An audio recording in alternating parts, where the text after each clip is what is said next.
I think that's it.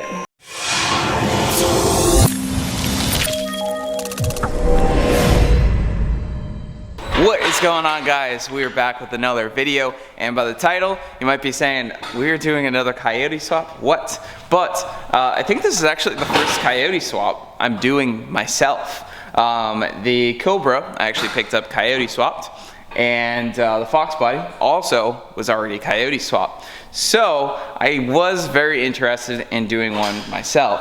We do also have our black GT500 drag car right there that we are Coyote swapping, but that's been a little bit longer of a process because of the turbo and race car and everything else that's going on. We have my 2000 Mustang GT. It does have Cobra badges on it. I actually bought this car back after selling it 8 years prior. I bought it back from the same person I sold it to. This car I had in high school, and it did still have a 4-valve in it. I did a 4-valve swap in this car a long time ago. But we actually are going to Coyote swap it. I sold the engine, and we are doing a F-150 Gen 1 Coyote engine swap right into this. So we got Mr. Brad. He's tearing her apart.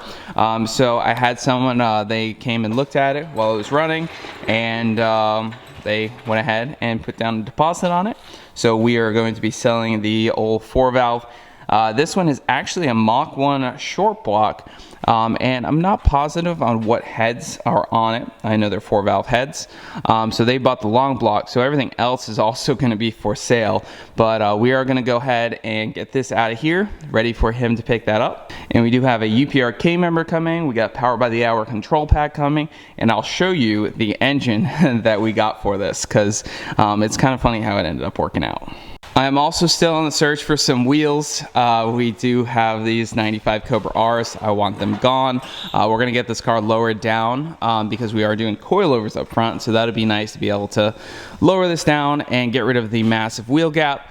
My goal with this car is to get some Roush side exhaust side skirts. If anyone has a set and wants to hook me up with a set, let me know. I want a Roush spoiler as well, and a Roush Stage 3 front bumper. So that's what I want to do to complete the appearance of this car. I really like the hood and everything. I also picked up a set of Mach 1 seats. I got a killer deal on these seats right here. So we got a set of Mach 1 seats to go in it, because the original seats, which are the same ones that I had in it, are a little bit torn up.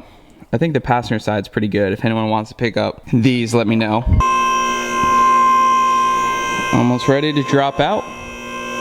So one cool thing about this car is obviously it's 8-bolt crank and also has a clutch and transmission. We can go ahead and reuse the T45, the clutch, the flywheel, everything right over into the Coyote. Same drive shaft and everything. It makes it so simple of a swap that it's almost a no-brainer to do. Alright, so now I need to show you the engine that we actually got for it already. I plan to hopefully have this wrapped up in a couple of weeks. It shouldn't take too long. So I'm going to show you, there's a little funny story behind this vehicle that we picked up. So right here we have a 2014 F-150. The bed, as you can see, is ripped off. This truck right here was, I set up Roxy on the auction and we won it. And John, my business partner, was like, why did we buy this thing? He said this thing looks like a saltwater flood car. You look at the interior, there's just a lot going on. It's probably not a good idea to touch anything in here. So he said, dude, it's a saltwater flood car. Why did we buy this? And it turns out this is a former pool chemical truck, or pool service truck, which is probably why the bed is completely rotted, as you can see over here. So they probably had a tank, saltwater tank, or chemicals and all that stuff, and it rots out the beds of these in Florida. If you notice, the frame is pretty much perfect on it, with the exception of the tow hitch. So I wanted to make this a shop truck, and John made the executive decision, no, you're not going to do that, because the inside of it looks like it saw some chemicals. And from Copart, it says acid, bio, don't sit. So I had planned to tear everything out of the interior, look at the wiring, and try to figure out, you know, how to make this run and kind of get it back on the road as a shop truck. John said, nope, that's not safe. So the interior is basically off limits, and but under the hood, we have a 5-liter Coyote. This truck has 95,000 miles on it. Also a 6R80. If you guys need a 6R80, let me know. But this engine looks pretty good. The oil looks good in it. So I think we're gonna go ahead and use this for the OG car. I am not planning on making a ton of power, so this is the perfect setup for it. So a truck Coyote, we can make somewhere around 400 wheel horsepower with an intake manifold and tune, and that's pretty much all I really want out of that. I don't want to make big power. And obviously I can always swap it and change it out later, but that is the new engine for the OG car. If you guys need any F-150 parts, we will be doing a full part out on this truck, including the rear end, the trans, whole front end, the hood, everything that we got here. So I hope I'm not disappointing you guys in terms of the truck motor. That car, I do not really plan to make it make good power. My goal is to make the car look cool, make it sound cool, bring it to some car shows, and I kind of have a little bit of an autocross road course, back road kind of idea in mind, so we don't need a ton of power. Make 400 wheel horsepower, put an intake manifold tune on the F-150 motor, and we should be good to go. So we're keeping it manual, obviously, and my other Coyote swaps are all automatic. So this is gonna be my first manual Coyote swap, which I'm really excited for. And I think Brad and I were both a little disappointed to see our shop truck was mangled. Yeah, John was like, nope, you guys are not doing this shop truck idea. And it was a good idea. And he killed the back glass. So that kind of put the nail in the coffin. As he would say, you're gonna have that on those big jobs. So, well, I'm excited to see this get out of here. We're gonna make it a roller temporarily with the stock K member. Probably just put it off to the side right here. And once all the parts come in, we should be good to go. For fuel system, I think we're just gonna do the Corvette Y fuel filter. This car doesn't need anything major. We'll put a drop-in 300 LPH fuel pump, and really should be all we need to make 400-ish wheel horsepower. This will be the test to see if Brad wants to Coyote swap his car, but I know he drove the Cobra already, and he liked it pretty. Liked it as an understatement. Yeah, it's just amazing what you can do, and you're making the power out of a naturally aspirated Coyote that you would make out of boosting a 2-valve or 4-valve like this. And the reliability is insane. Ashley actually daily drives the Cobra here and there, so that should say something for you. So then I also have some 4-valve swap parts, a thermostat, JLT cold air, Mach offered H-pipe. These are all parts that are coming off this that aren't going to be reused. The 99-01 Cobra intake manifold, powder coated black. That one is also for sale because I did just sell this as a long block. Another cool thing is we will be keeping AC and the factory cluster as well in this car. So the factory cluster will work with RPM. It's also still going to work with speed because the T45 is also hooked up to the speed. So that's all going to work still, which is super cool. I'm very excited about that. And then the RPM, we have Nathan. He's going to work on this harness. He actually makes custom harnesses so that we'll be able to get the AC working. We're going to do electric power steering on this car. We're going to try that out. And it should be a perfectly running, driving cruiser that you know, packs a little bit extra horsepower and looks pretty cool. Street Fighter. Yeah. She's coming out. Slowly but surely. Oh, hold on. You might have to go down just a little bit. Yep, good. Yep.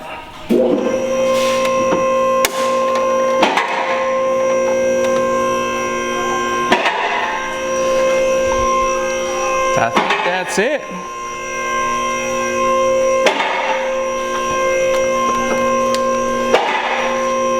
The old 464 valve.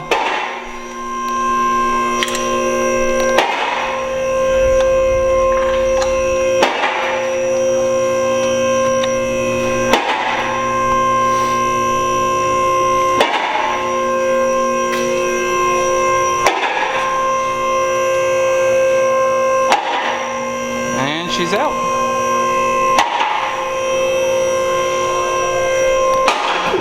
Oh, it's a good thing I like this car because she is seen some north. A little bit. Just a little bit. It's okay because it's my car. If this were... She's definitely not the worst we have seen. That Cobra. Yeah, the Cobra's crusty. Trumped this. It looked like it lived in a salt patch. Yeah. But this, if this were any other car other than my car, this for sure I would have parted out. Like, if you just look right there, like that K-member.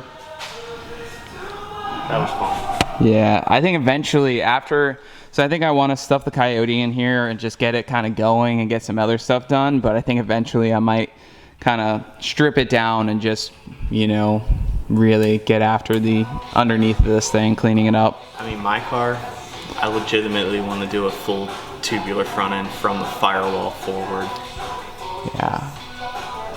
No, I mean, it's not that bad. It's just, for up north, this is fairly clean. It's super clean for up north. Yeah, there's a little rust. Because this is my first car, it's got, you know, a little bit of emotional attachment. But it definitely, you know, it's seen some north. But Cobra 464 valve is out. Whoa, what did they use for bell housing bolts? No. Brad, did you loosen that? Nope. What are these? It probably goes with the one that's missing. What is this? You don't know. Nick, if you're watching this, I am scolding you. That is not a bell housing bolt. That was loose.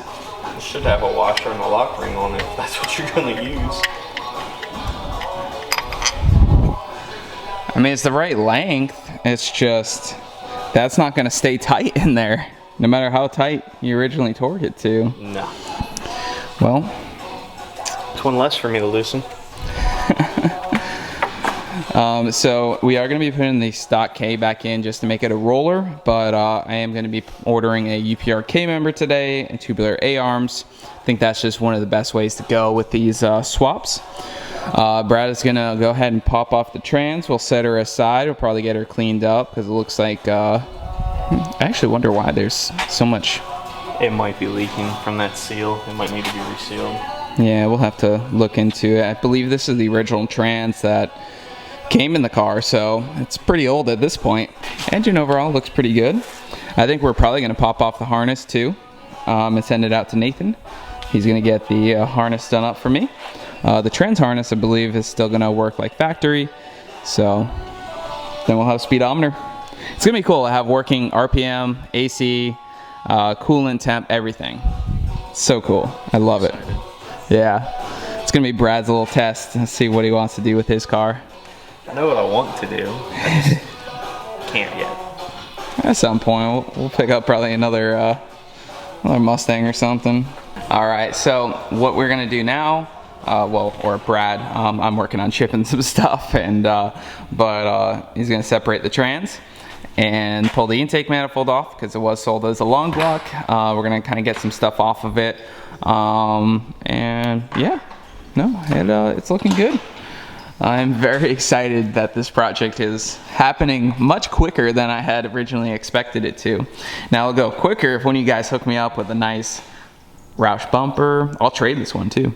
That's an 0304 Cobra bumper. So Roush bumper, huh? I love the Roush bumper. Yeah, the Roush side exhaust, side skirts, because I kind of have some knockoff-ish ones. I don't even know who makes this current one that I have, but you can see it got knocked right there. I would probably even swap the Roush side tips onto it. These ones aren't too terrible, but you know, it is what it is.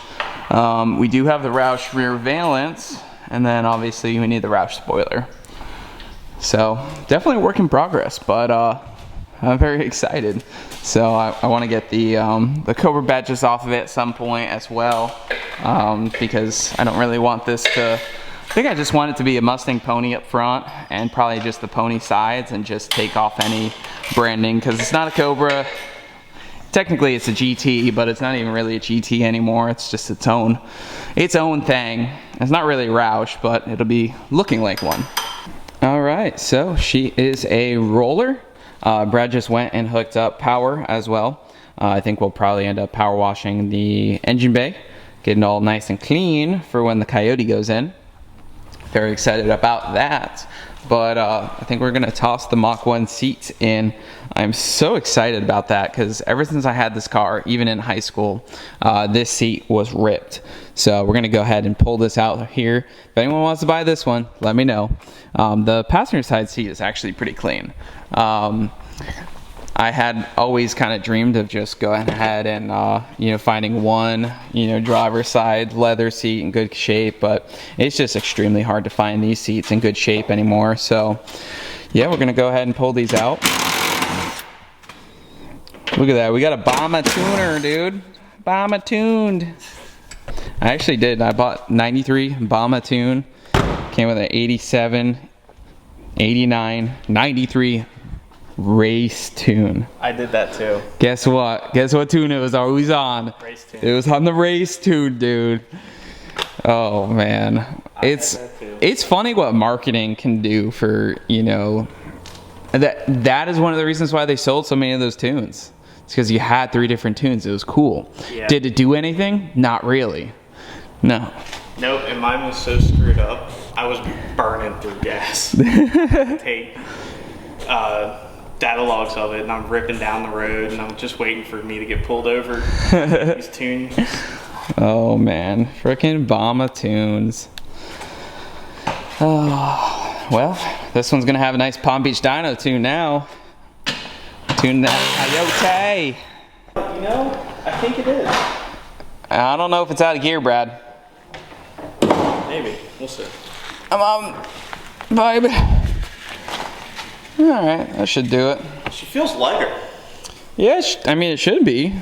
I hope so. In theory.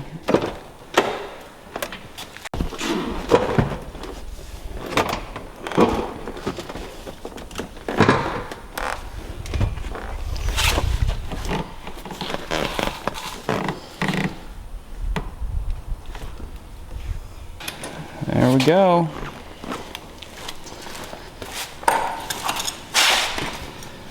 Goodbye, high school memories. So we got the Mach seat. Looks like we do have to swap over the control panel. For some reason that was taken off of this one. Yeah, and then the seat belts. Oh, and the seat belts. But yeah, we should be able to swap those right on. Yeah, that won't be an issue. Nice. The carpet's fairly clean in this car. I mean, I don't really remember ever pulling this seat, so I don't know if Nick ever pulled the seat, so yeah.